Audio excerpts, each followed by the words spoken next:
So I'm going to introduce Jamshaid on behalf of Dr. Stelly, who couldn't be here today.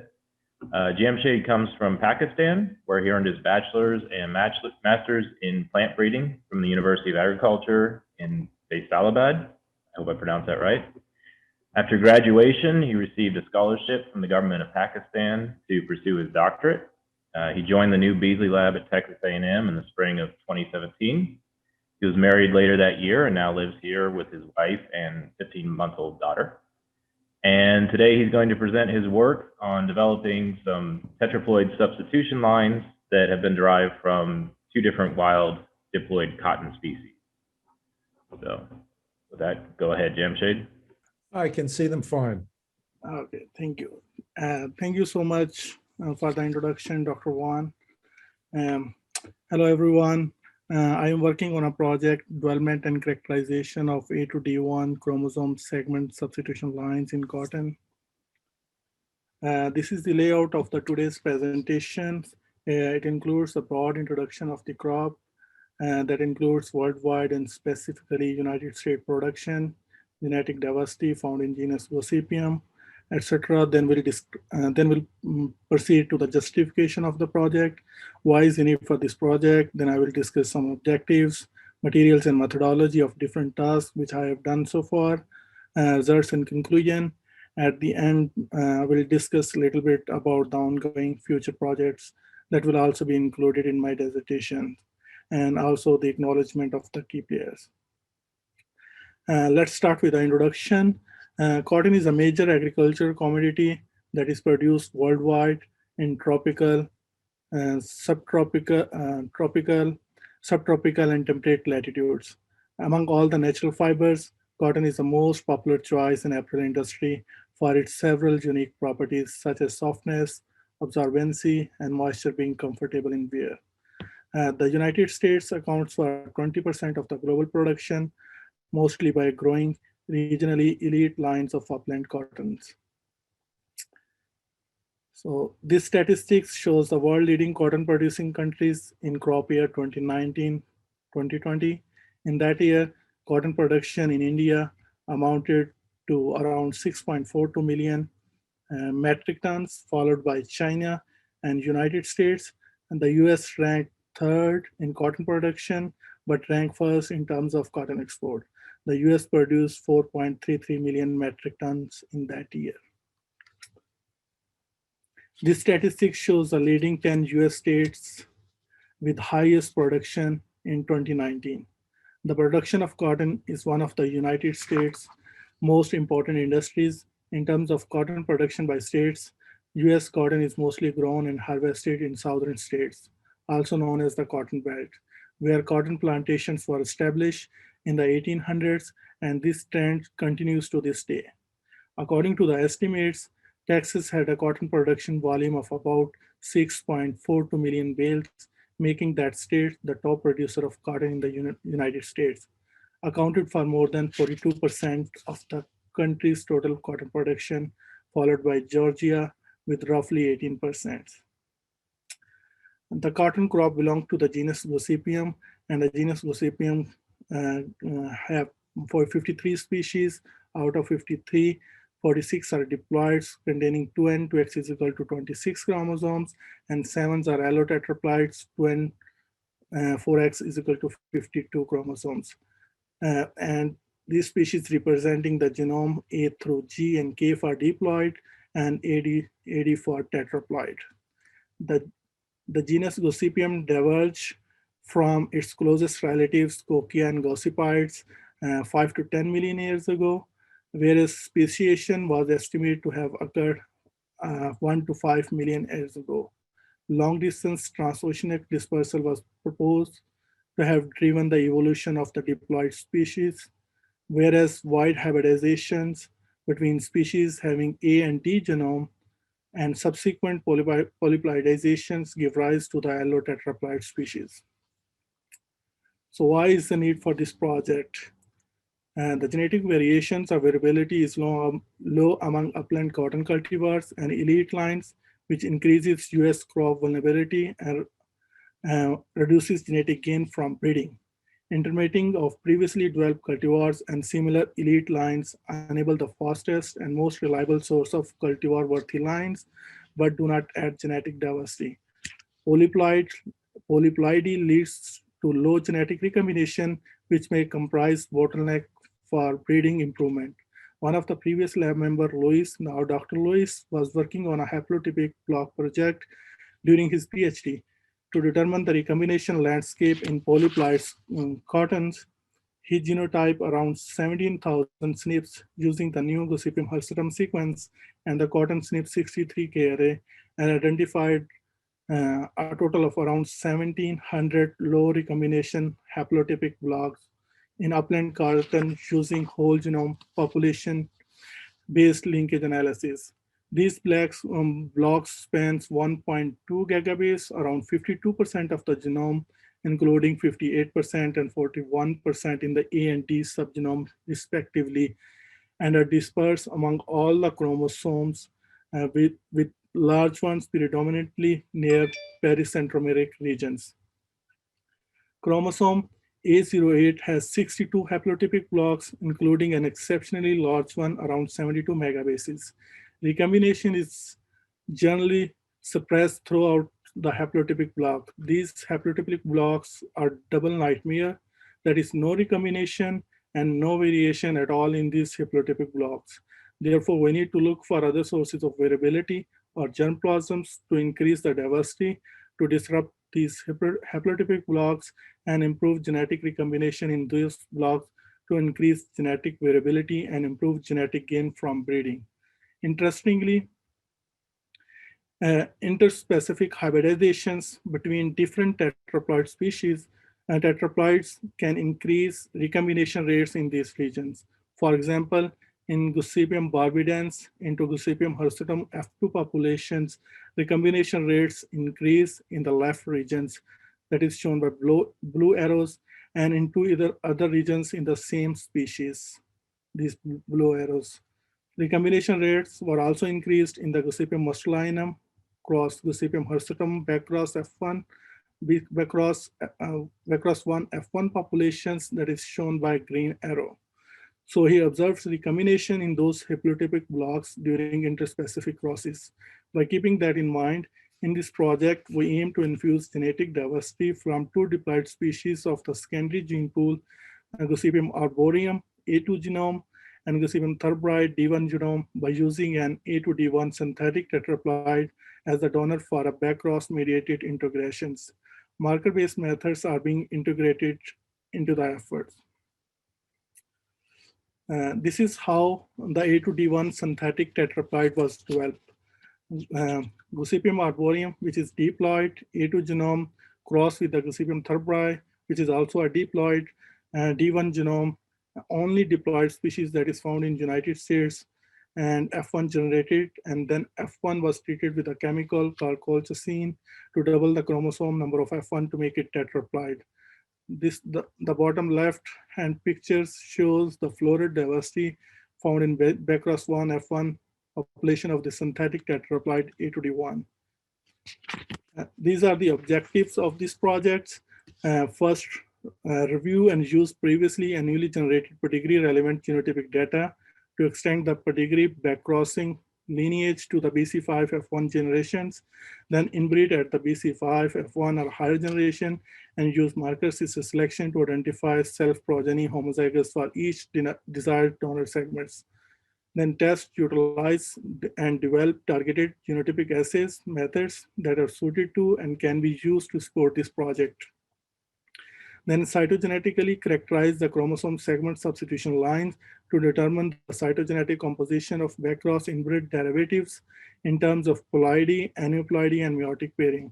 And plants of developed chromosome segment substitution lines will be phenotyped, and each genotype will be evaluated for leaf, shoot, root, and combined traits. So this is the materials and methods to accomplish this project. I'm using different facilities and materials to proceed with this project. The initial cross is to develop the synthetic tetraploid A2D1, and backcrossing up to BC3 F1 generation was made by Dr. Staley and previous lab members. I'm using different greenhouse facilities and lab facilities like Beasley Labs, agri-genomics labs, like also known as AGL, and also the TIGS labs to perform different tasks during this project. I'm also using FNB field to grow plants to proceed population to advanced generations. For fiber analysis, we are using subsidies of cotton incorporated. And this is a sketch of methodology I use for doing different tasks during this project. I will describe a little detail of all of these in my presentation. Let's start with the results. I started with the BC3F1 population. We took 13 different lines, did high quality DNA extraction, then checked the quality and quantity of extracted DNA to match the required concentration and quality of instrument to run those samples on a cotton SNP 63K array. Then we sent those samples to our TIGS labs for running on a cotton SNP 63K array. We got back the results after a few weeks and then processed the result to see what each line contains in terms of introgress segments. We use command line and also T2 software to process the data. I talk about the cotton SNP 63K array in last slide. So what is cotton SNP 63K array? This is an Alamuna Infinium array, contains assays for around 45,000 putative intraspecific single nucleotide polymorphisms markers for use within the cultivated cotton species, Gossypium hirsutums, and around 18,000 putative interspecific SNP markers for use with crosses of other cotton species with Gossypium hirsutums. The SNPs on the arrays were developed from 13 different discovery sets that represent a diverse range of Gossypium hirsutum germplasms and 5 other species, that is Gossypium barbadense, Gossypium tomentosum, Gossypium muscalinum, Gossypium armorinum, and Gossypium longicalyx. The array was validated with around 1156 samples to generate cluster position to facilitate automated analysis of around 38,000 polymorphic markers.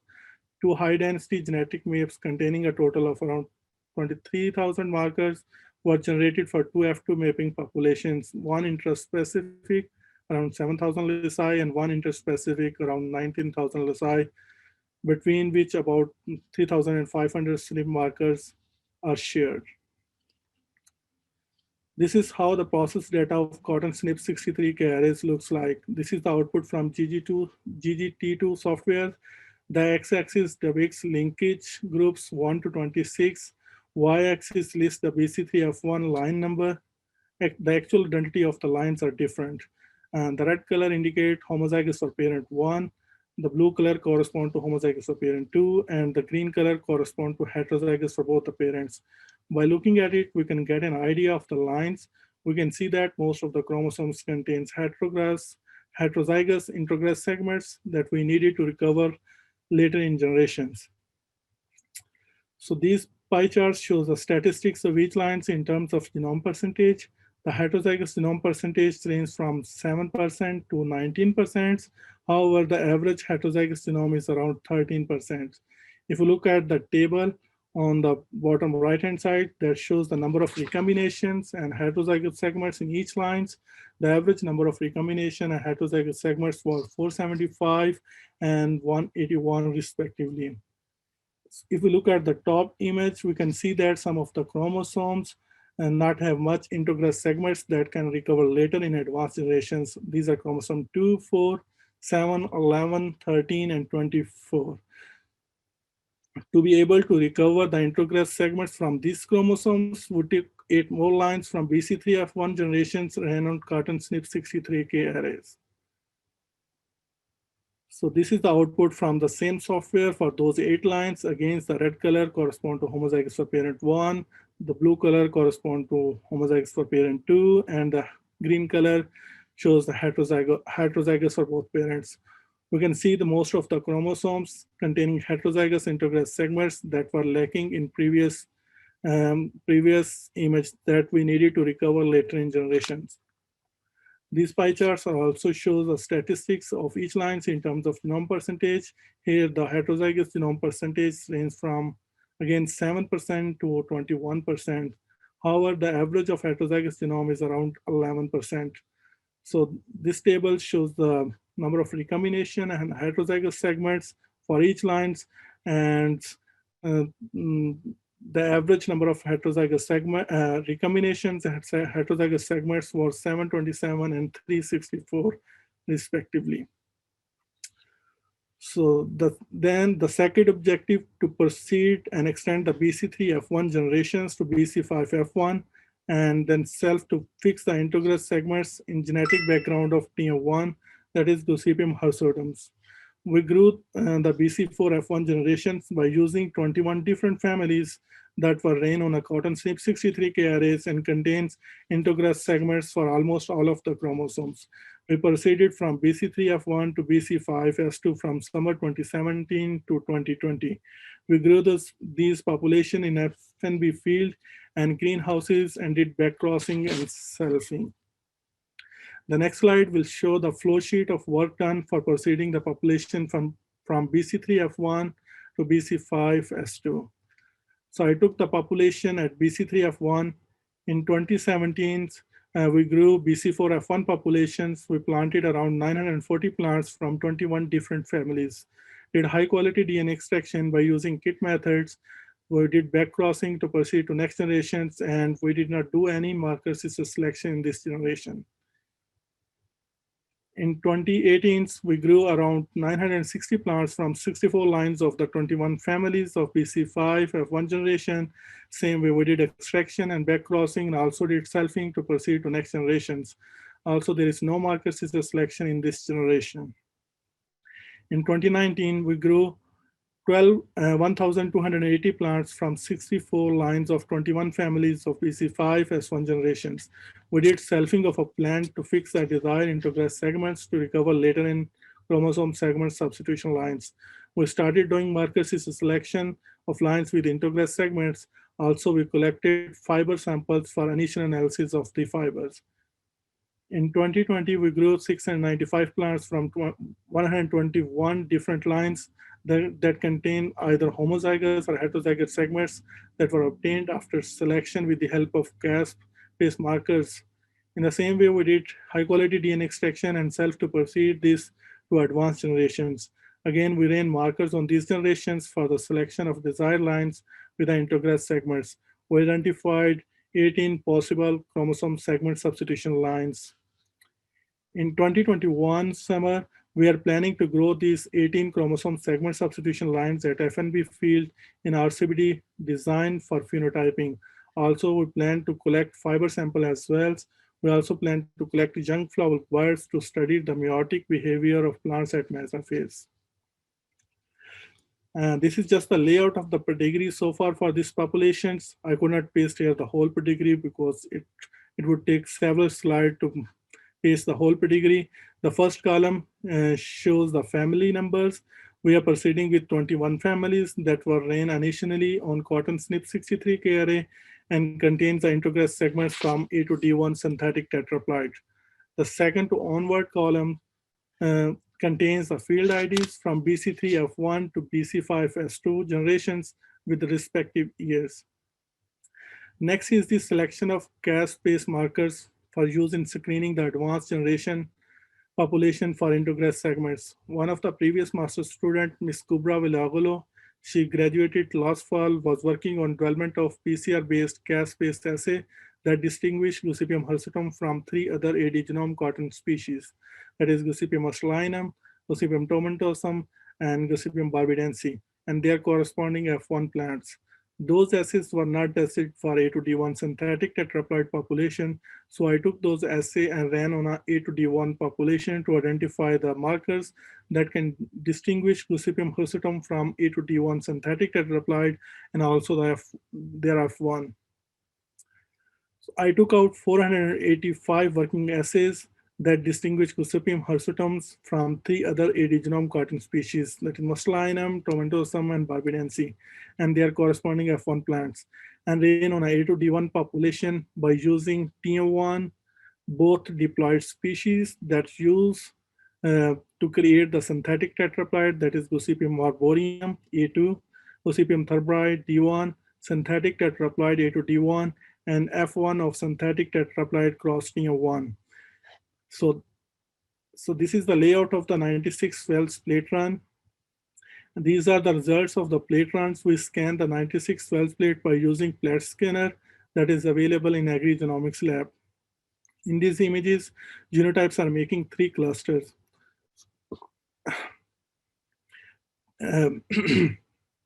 TO1 is clustering at one corner and both diploid A2D1 and A2D1 synthetic tetraploid cluster at one end, and the F1 is clustering in the middle. On the other hand, these images show no cluster at all, and we will not be able to distinguish among the running genotypes. So the primers on the left-hand side considered as a working primer, and the primer on the right-hand side considered failed for this population, although it worked well for other 3 tetraploid species. After testing all the 485 primers, we found around 180 primers worked well on A2D1 populations.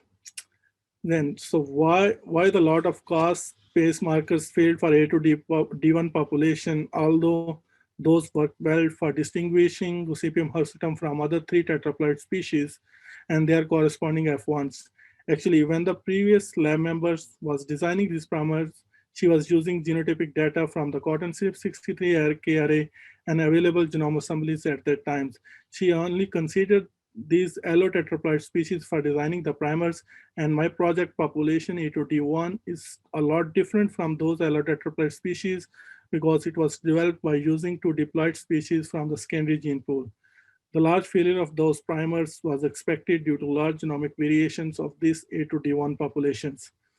So there might be 2 possible solutions to fix the primers. Number 1, either go back to the published sequence data that is available now for 2 diploid species, that is Gossypium arboreum, A2 and Gossypium thurbri as well, and choose SNP that work well for all the species, or choose a nearby SNP for this population. Secondly, just go to a different technology like GBS. As I already told, she used genomic data from cotton Snip 63K array for designing the primers, but GBS is more costly as compared to this technique. So this graph shows the distribution of 180 working primers for these populations. The primers are not equally and evenly distributed throughout the chromosomes. Some chromosomes have more primer compared to the other chromosomes. So this table shows the number of working primers available per chromosomes. The minimum number of primers per chromosomes is 2, and that is for chromosome 4, and the maximum number of primers is 12, that is for chromosome 2. We took the 180 working Cas-based assays and started doing screening of PC5S1 populations.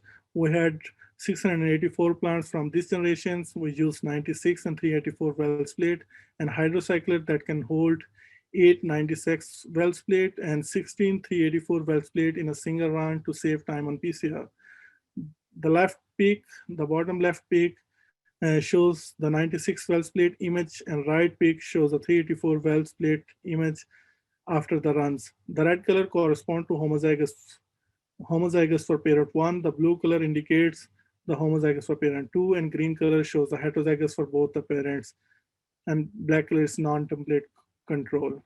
After screening the whole population, we found 121 lines that were either homozygous or heterozygous for the introgress segments, and we took those lines and grew next summers in FNB and did DNA extraction and selfie again, and did screening of the next generations with the markers, with the Cas-based markers again. The top images of the 384 Wells plate shows results of the screening of the next population with assays. We identified 18 possible CSS lines. This is a list of the CSS lines with their respective field IDs. These possible CSS lines are now at BC5S2 stage. The high quality DNA from these lines have been sent to TIGS labs for running on a cotton Snip 63K array to look inside of each line, what each line contains genome-wise. We have not got back the results yet. I'm also increasing seeds in greenhouses for growing in coming summers for the phenotyping of these possible CSS lines. So these are some parts of the projects that is either going on or planned for coming summer. The first one is cytogenetically characterize the developed homozygous chromosome segment substitution lines. And cultivated allotetraploid cottons is tolerant to the loss of individual chromosomes at their arms. For many years, efforts towards cotton monosomic discovery among the varietal, hybrid, and radiated population of cotton, as well as among cytogenetics lines, were carried out in the United States. The goal is to determine the cytogenetic composition of backcross inbred derivatives in terms of ploidy, aneuploidy, and meiotic pairing. Also to determine the chromosome number and meiotic configuration at the metaphase of meiosis, of metaphase 1 of meiosis, typically analyzing myocytes. Also to identify normal bivalent versus multivalent chromosome configuration as a mean to estimate the recombination rate. Secondly, so we are also planning to grow and the possible 12 CSS lines at FNB field and do phenotyping for some of the traits like fiber analysis, flowering intensity, etc. So this is the conclusion of this presentations. We are proceeding with the 21 families, derived intergrass populations, and now at BC5 S2 generations. We are using caste-based markers to screen the advanced generations of the populations. We so far identified 18 possible CSS lines and sent to their high-quality DNA sent to TICS labs for genotypic analysis. We plan to do cytogenetic study and phenotyping of possible CSS lines in coming summer 2021. At the end, I would like to thank my graduate advisor committee chair, Dr. Staley, along with my committee members, Dr. Haig, Dr. Laurie, Dr. Zhang, for their guidance, knowledge, and support throughout the course of my research. Also, I like to thank current and previous member of Beasley Lab who helped anywhere during this project. At the end, I thank my funding agencies who helped financially during this project and for my PhD program. Thank you so much for your time and attention. Very nice project. Very interesting. Questions? There's one in the chat for you, Jamshaid.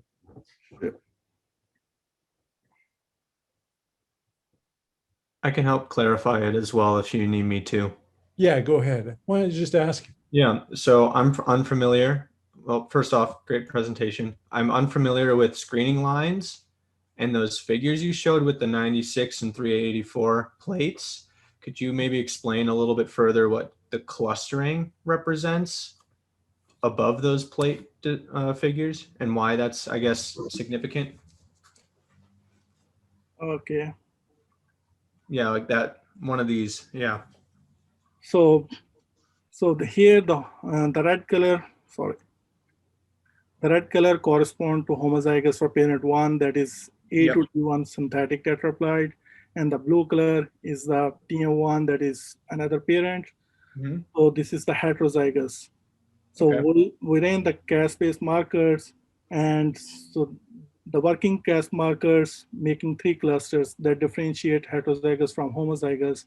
So we are actually looking for this type of genotypes to this type of genotype or this type of genotypes to grow next in our years. And at the end, we are trying to identify the lines that contains the intergrass segments from our A2D1 synthetic tetraploids, but in a homozygous state. Gotcha. Okay. Thank you. Yeah, thank you. I have a question on your marker-assisted selection. Mm-hmm. What was the, maybe I missed it or I didn't understand it, but what was the reasoning for waiting to use it? I remember the first, was it 2 generations you didn't look at it? What were you, like, why did you decide to do it in later generations? Actually, one of the master students was working on the development of the assay. So when I came here into 2017, the first 2 generations we go without the markers, without the screening, by using the probability. Then we have markers available in 2019 and the end of 2018. So then we started to screen the populations for heterozygous segments. Okay, so you used them as soon as you had them available then. Yes. Okay.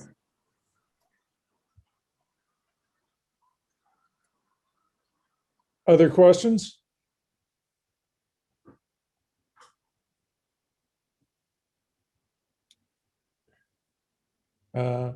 So you're looking for these substitutions, and how many do you need?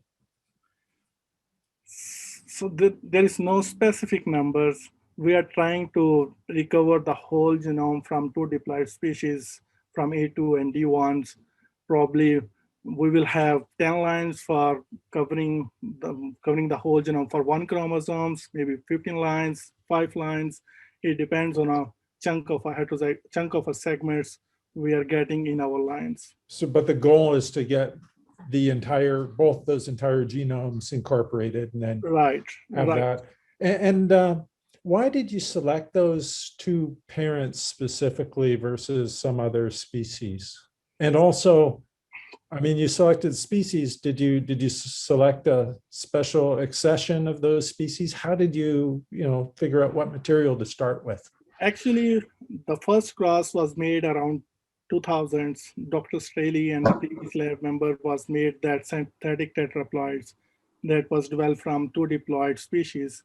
Actually, the diploid genome is not fully explored, but it's explored, but it's not fully explored.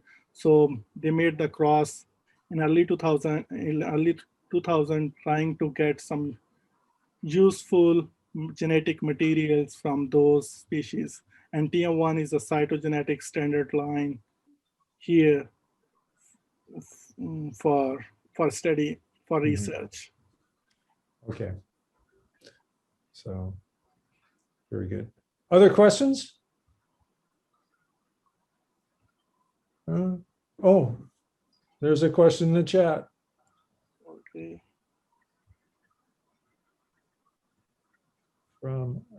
There's a couple questions in the chat for you. Okay. I'll ask them. I'll pretend I'm Jake. What's the average length of your intended target for most primer pairs? Yeah.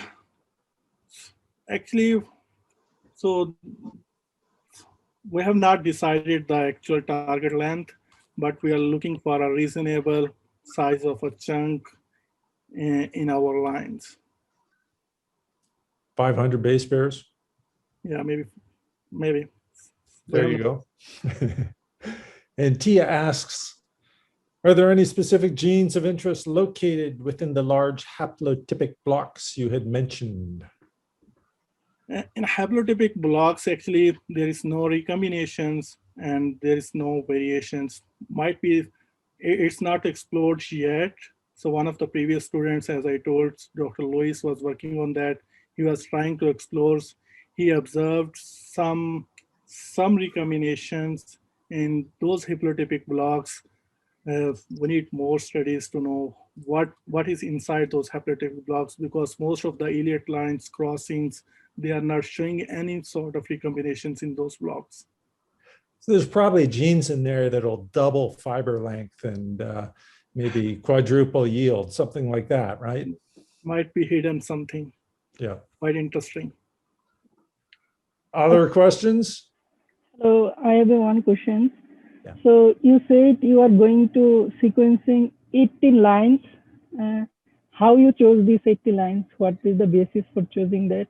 And what platform you are using for the sequencing? So actually, these 18 lines are screened through Cas-based markers.